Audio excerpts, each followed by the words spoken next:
What were you doing at 17 before you started this? Man, it's honestly a crazy story. Doesn't even feel real when I tell it.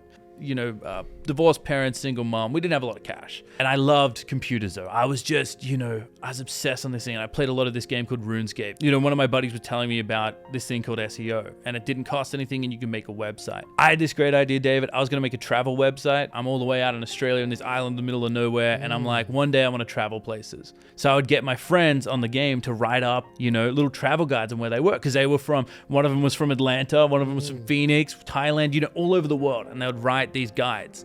And a year later, someone said, hey, would you be interested in selling it? And when I was 17, the agency actually semi-collapsed. And at that time, I thought I would start my own agency.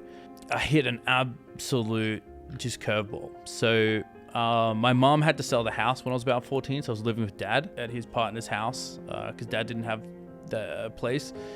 And she decided I was baggage. She called me baggage and she said to my dad, it's either the baggage or me. He was homeless when he was a kid. I think he thought it would toughen me up. And so I grabbed my laptop and my backpack, and that's all I had. I was homeless for 8-9 months between homeless camps, couch surfing, and sleeping on the streets. I mean, it was, Do you still talk to your dad now? It's a tricky relationship. Yeah. So I'm trying, I don't know if I trust him. That trust isn't there.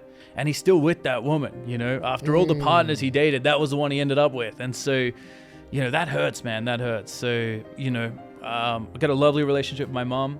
First thing I did when I made money was get her a house.